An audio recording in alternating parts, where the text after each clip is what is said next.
안녕하세요. 에이페옥션 대표 정정환입니다. 벌써 겨울이 와서 날씨가 많이 추운데요. 다들 감기 조심하시고요. 오늘은 제가 지하철 4호선 수유역 앞에 와 있습니다.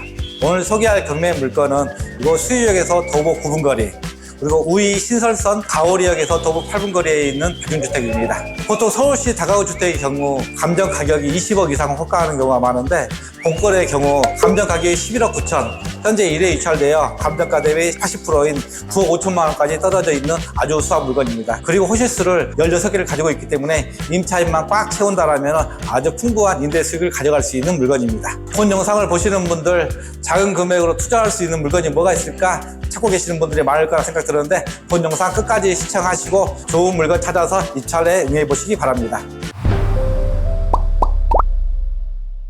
본 영상을 보시는 많은 분들이 불법 중축으로 인한 위반 건축에 등재되어 있어서 이행강제금에 대해서 많이들 관심들을 가지고 있을 거예요. 오늘은 그 이행강제금의 역사에 대해서 한번 제가 살며시 설명드리겠습니다. 며칠 전 저희 회원분 한 분이 다급히 전화를 했는데, 이분은 2017년도에 수도권에 있는 다가구 주택을 낙찰받았는데 불법 중축뿐만 아니라 불법 세수성까지 이루어져 있어서 무려 이행강제금만 1,200만 원을 부과하는 그런 물건을 낙찰받았어요. 그런데 그때 당시 법에 의하면은 총 5회만 부과하면은 이행강제금을 영원히 납부하지 않아도 된다는 것 때문에 이분이 안심하고 있었는데, 갑자기 담당 구청으로부터 이행강제금을 앞으로도 계속 연금 부과하겠다는 전화를 받았어요. 그것 때문에 저한테 급히 상담 요청해서 제가 담당 공무원과도 여러 차례 법적 논쟁을 통해서 그분의 해결책을 제가 만들어 드렸어요. 자, 어떻게 해결했는지 궁금해 하시죠? 2016년 10월 12일 당시 건축법에 따라 연면적 85제곱미터 이하인 주거용 건축물의 경우 이행강제금 부과횟수를 총 3회 이내로 하고, 대통령 시행령에서 정한 위반 사항에 대해서는 이행강제금 부과횟수를 총 5회 이내로 한다라는 규정이 신설되었습니다. 따라서 2016년 10월 12일 이후 적발된 이행강제금은 총 5회만 납부하면 더 이상 이행강제금을 내지 않아도 됩니다. 그런데 2019년 4월 23일 건축법이 새로 개정되었는데, 기존의 5회 면제 조항은 삭제되고 영구 부과할 수 있다는 규정으로 바뀌었습니다. 따라서 이행강제금은 이제 영원히 납부할 수밖에 없는 상황입니다. 더군다나 현재는 건축법 제80조 2항에 의거 영리 목적을 위한 위반의 경우, 위반 면적이 50제곱미터를 초과하는 경우 이행강제금이 무려 100% 가중되기까지 합니다. 앞으로 다가구 주택 등을 신축할 때 위반 건축물을 지을 수 없도록 법으로서 강력한 제재를 가하고 있습니다. 우리가 경매를 통해서 낙찰받고 있는 다가구 주택들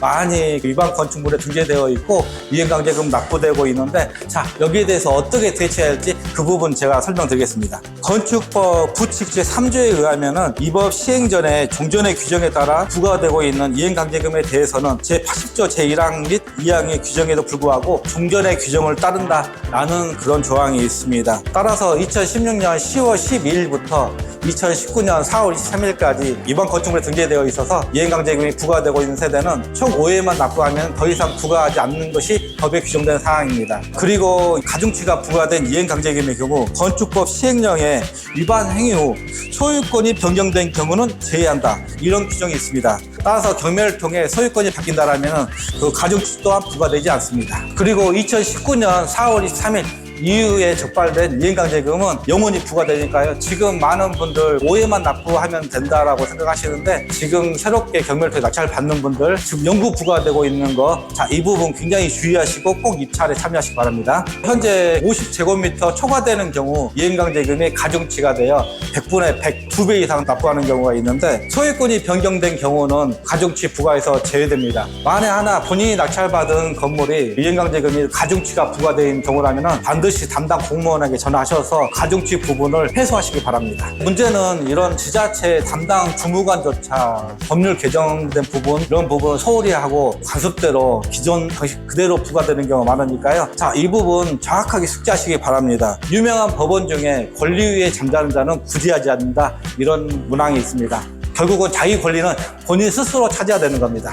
만에 하나 이런 도움이 필요하다면 저한테 전화 주셔도 되고, 많은 전문가들한테 도움을 받으셔서 문제를 해결하시기 바랍니다. 자, 오늘의 경매 물건 보러 가보겠습니다. 저를 따라오시죠.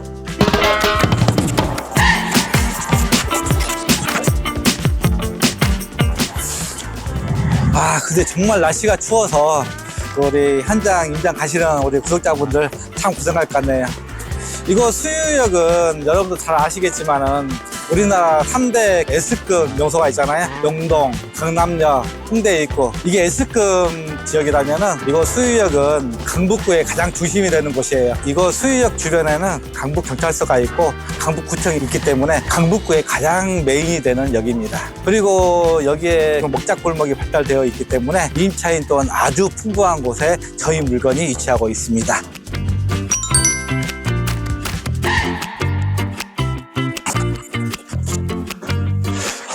오늘의 경매 물건입니다.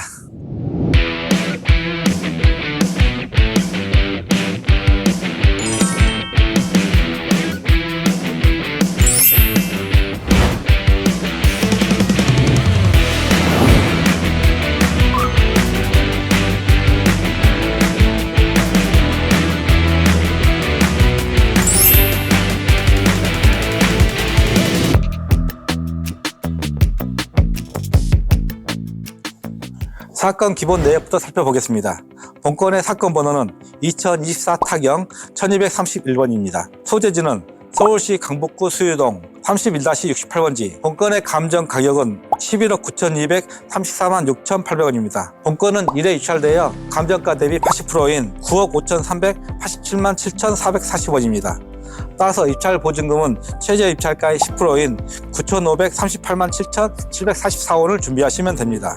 토지 면적 36.6평, 건물 면적 85.8평, 제시의 건물은 전혀 없습니다. 본건은 하나은행의 근저당권에 기한 임의경매 형식으로 진행되고 있으며 입찰일은 2025년도 1월 7일 서울 부부지방법원에서 진행됩니다. 다음으로 등기부 등본 내역에 대해서 살펴보겠습니다. 본건의 소유권 보존 등기는 2018년 7월 6일입니다. 말소 기준 권리는 2018년 8월 6일 하나은행의 근저당권으로 현재 등기부에는 근저당권 1건, 임차권 2건, 따라서 등기부상 실제 채무액은 6억 4,500만 원입니다. 본건 낙찰 받을 시 등기부상 인수되는 법적 권리는 전혀 없으며 근저당권 등은 다 말소가 가능합니다. 건축물 대장에 대해서 살펴보겠습니다. 본건의 용도 지역은 제2종 일반 주거 지역입니다. 지하 1층에서 지상 3층 건물로 건폐율은 59.52%, 용적률은 174.25%입니다. 건물의 구성도는 지하 1층에서 지상 3층 모두 다중주택으로 구성되어 있고 옥탑이 있습니다. 본건은 공부와 현황이 모두 일치하고 있고 위반 건축물 전혀 등재되어 있지 않은 아주 안전한 물건입니다. 주차장은 5개 2대,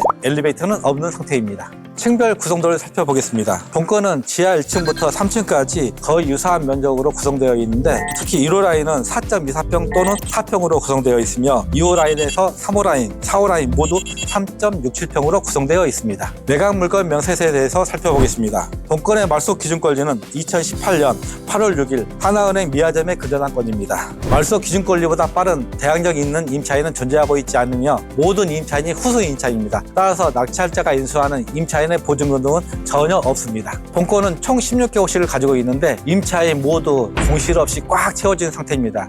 그리고 모든 임차인들이 배당 신청 및 권리신고를 하였습니다. 최우선 변제금 대상이 되는 세대에 대해서 알아보겠습니다. 최우선 변제금 되는 세대는 2018년 8월 6일 기준 서울시의 경우 1억 원 이하 3,400만 원까지 최우선 변제금을 받을 수 있습니다. 그런데 최우선 변제금은 매각 대금의 2분의 1 범위 내에서 지급이 됩니다. 본 건물의 특이한 점은 본건은 16개 호실 모든 임차인이 최우선 변제금 대상이 됩니다. 그런데 여기서 한 가지 최우선 변제금 3,400만 원까지 받을 수 있다고 했는데 최우선 변제금은 매각 대금의 2분의 1 범위 내에서 지급되기 때문에 임차인들 각각의 최우선 변제금 대상은 약간 조정이 있을 걸로 예상이 됩니다. 그런데 어쨌든 최우선 변제금 대상이고 권리신고가 되어 있기 때문에 용도는 좀 수월하게 진행될 수 있을 것 같습니다.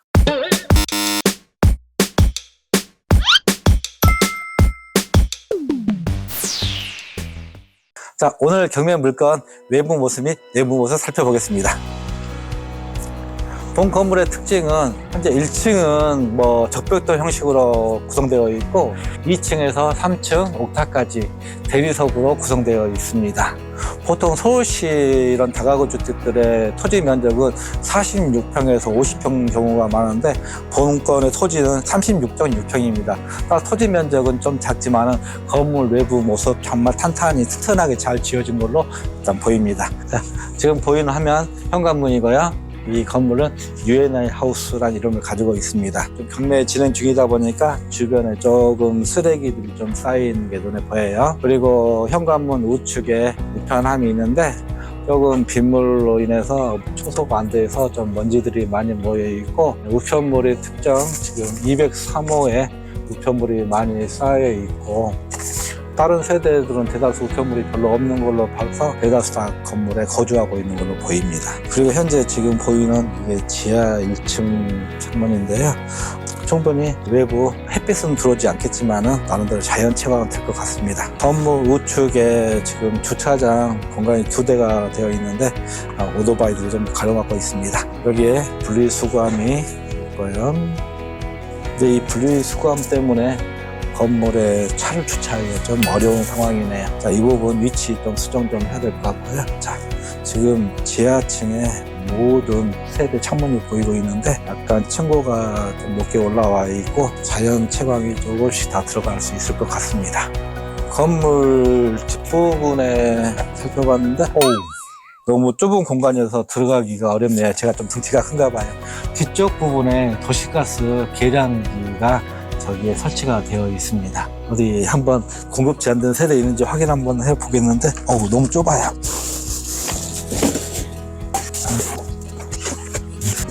지금 공급 제한된 세대가 하나 보이는데 101호가 지금 공급 제한되어 있습니다. 그리고 104호 공급 제한되어 있고요.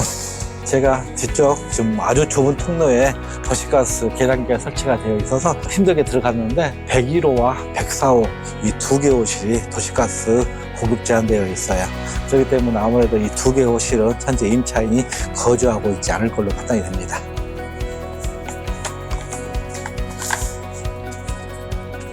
건물 내부 모습 한번 살펴보겠습니다. 자, 여기는 1층입니다.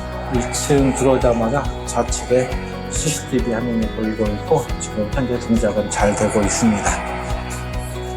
본 건물 내부에서 봤을 때 지하 1층이 좀 층고가 높게 있는 걸로 판단이 되는데 역시 안에 들어와 보니까 1층은 지금 반 계단 올라가서 구성되어 있고 지금 들어오자마자 수도 계량기가 총 4개가 보이는데 각 세대별로 수도는 분리해서 부과되고 있는 것 같습니다. 그리고 바로 1층에 올라오자마자 전기 계량기 단자함이 보이는데 한번 단전된 세대가 있는지 확인해 보겠습니다. 총 지금 16개 계량기가 여기 설치되어 있는데 단전된 세대는 전혀 없는 걸로 파악됩니다. 1층은 현재 표기상 2층으로 되어 있는데 호수로는 201호에서 204호까지 총 4개 호실로 구성되어 있습니다. 전용 면적을 살펴보면 1호 라인이 4.24평 그리고 2호 라인에서 4호 라인까지 모두 3.67평으로 구성되어 있습니다. 자, 2층 한번 올라가 보겠습니다. 현재 이 건물은 하얀 타일로 지금 구성이 되어 있고 현관문 자체는 화이트 앤 블랙 조화를 이루고 있고 U&I 하우스라는 이름이 나름대로 디자인을 잘 해서 건물도 조금 아름다운 내부 모습을 가지고 있습니다. 여기는 2층입니다. 표식은 3층으로 되어 있는데 301호에서 304호까지 총 4개 호실로 구성되어 있습니다. 전용 면적은 1호 라인이 4평 그리고 2, 3, 4 모두 3.67평으로 구성되어 있습니다. 굉장히 지금 토지 면적이 작음에도 불구하고 작은 토지 위에 정말 짜임새 있게 구성을 맞춰놓은 것 같아요. 전혀 지금 죽는 공간 없이 정말 꽉꽉 채웠습니다. 자, 안쪽에 보일러실이 있는데 한번 살펴볼게요. 보일러실 공급 제한된 세대는 없는 걸로 파악되고 있습니다.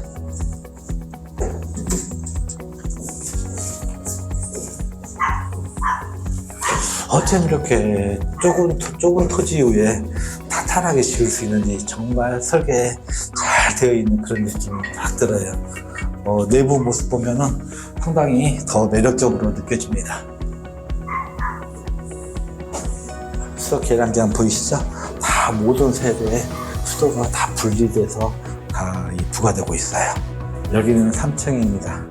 3층 또한 401호로 표시되어 있는데 1호에서 4호까지 총 4개 호실 가지고 있고 1호 라인은 전용 면적이 4평 그리고 나머지 2, 3, 4호 라인은 3.60평으로 구성되어 있습니다. 마찬가지로 저 보드 끝에 보일러실이 자리 잡고 있고요. 여기에 지금 마찬가지로 공급 제한되어 있는 그런 세대는 전혀 없습니다. 그래서 모든 세대가 다 거주 중에 있는 것 같습니다. 그리고 지금 현재 복도 중간에 지금 유리 창문이 지금 설치가 되어 있어서 외부의 햇살이 안에 들어올 수 있게 그런 구조로 되어 있네요. 이것도 참 아이디어네요. 옥상 한번 살펴보겠습니다. 자, 여기 옥상입니다. 여기 자체 옥상 그렇게 바닥면에 크랙한 부분 전혀 눈에 보이지가 않고 다 실외기가 지금 여기에 설치되어 있는 게 보입니다. 다만 이쪽에 지금 먼지가 쌓여 있고 좀 물이 고여 있는 흔적이 있는데 경매에 넘어가는 상황이다 보니까 청소 상태가 좀 불량해서 먼지가 많이 쌓여서 지금 이 부분에 조금 배수가 잘 안 된 느낌이 들어요. 건물 상태 아주 양호하고 옥상 상태 아주 양호하고 아주 작지만 튼튼한 정말 땅콩 같은 그런 알찬 건물이라는 생각이 듭니다. 자, 제가 지금까지 1층에서 옥상까지 올라오면서 건물 내부에 혹시 타일 등 파손된 게 있는지 다 일일이 확인하고 올라왔고, 건물에 혹시 누수 상태가 있는지 확인했는데 전혀 타일 파손된 곳 없고 누수 또한 전혀 흔적을 발견할 수가 없습니다. 그래서 완벽한 상태로 건물이 관리가 되고 있어요. 자, 마지막으로 지하 한번 내려가 보겠습니다. 여기는 지하 1층입니다. 지하 1층은 지금 101호로에서 표시가 되어 있는데 1호 라인에서 4호 라인까지 모두 총 4개호실을 가지고 있습니다. 전용 면적은 이 101호가 현재 4.24평, 그리고 2호 라인, 3호 라인, 4호 라인 모두 3.67평으로 구성되어 있습니다. 계단 밑에 이 조그마한 입시 창고가 하나가 있네요. 그렇게 넓지는 않고요. 안쪽에 다시 보일러실이 있는데 보일러 한번 점검해 보겠습니다. 여기도 마찬가지로 전혀 공급지 안 된 세대 없습니다. 다른 다가구 주택들 많이 임장 다녀보면은 지하 1층 많이 습한 기운 때문에 현관문에 부식이 일어난 경우도 있었는데 이 건물은 특이하게도 전혀 그런 습한 기운을 느낄 수가 없어요. 그래서 이유가 뭘까 조용히 생각을 했는데 지금 공교롭게도 여기에 지금 복도 한가운데에 이렇게 창이 설치가 되어 있어요.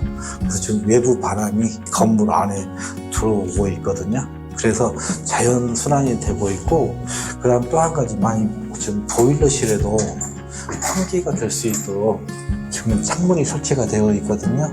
그래서 만에 하나 이 보일러실 창문 열고 그럼 저 창문 열려 있다면 자연스럽게 공기 순환이 되고 있어요. 그래서 전혀 습한 기운을 느낄 수가 없네요.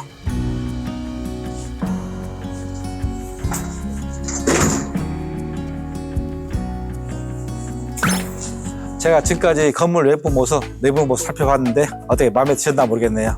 자, 본 물건이 가지고 있는 장점과 단점에 대해서 한번 고민해 보겠습니다. 본 물건이 가지고 있는 첫 번째 장점, 아무래도 가격적인 부분이 매력적이지 않을까 하는 생각이 드는데요. 보통 서울시 다가구 주택의 경우 감정 가격 자체가 15억 이상, 20억 이상 많은 물건들이 그렇게 호가에 형성되어 있는데 본 물건의 감정 가격은 11억 9천만 원, 그리고 무엇보다도 1회 유찰되어 현재 최저 입찰 금액이 9억 5천만 원에 시작됩니다. 따라서 시드머니가 작은 분들도 충분히 눈여겨볼 만한 아주 알찬 건물입니다. 그리고 두 번째 장점으로 본 건물에서 수유역까지 도보 9분 거리 내에 충분히 걸어갈 수가 있어요. 더군다나 언덕 그런 부분 없이 평지를 통해서 갈 수가 있고 수유역에 많은 그런 상권들, 인프라를 충분히 누릴 수 있는 그런 위치에 이 물건이 존재하고 있습니다. 그렇기 때문에 이 물건의 위치는 임차인들이 아주 선호할 만한 곳에 있다고 판단할 수가 있습니다. 그리고 세 번째 장점으로 본 건물은 16개 호실을 가지고 있어요. 토지 면적이 크지 않음에도 불구하고 16개 호실을 갖췄다는 거 아주 이 부분도 매력적인 부분으로 작용될 수가 있고요. 그리고 네 번째 장점으로 이 건물은 전혀 위반 사항이 없습니다. 따라서 서울시의 다가구 주택 불법 건축물 중재되어 있어서 이행강제금 많이 염려가 되는 물건들 많잖아요. 자, 그런 이행강제금에 대한 부담감이 크신 분들은 이 물건 한번 눈여겨보시기 바랍니다.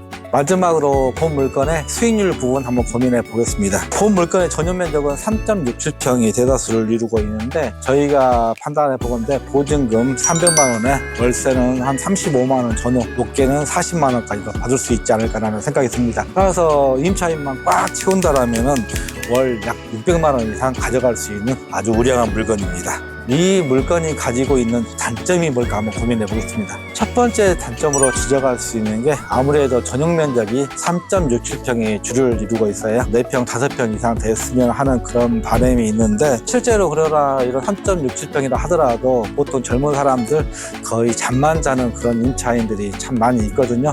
충분히 임차인들 구하는 데는 전혀 문제 없을 걸로 일단 판단이 들어요. 그리고 두 번째 단점으로 생각할 수 있는 게 본 물건 은 전층이 다 다중주택입니다.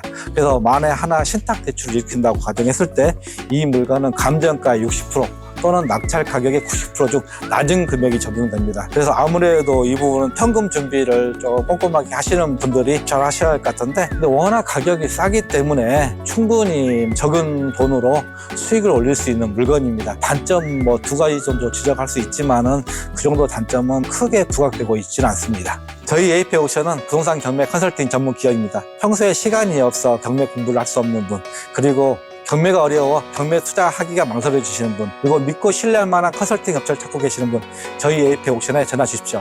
그렇다면 언제든지 좋은 물건, 좋은 가격에 낙찰 받을 수 있도록 최선의 노력을 다하겠습니다.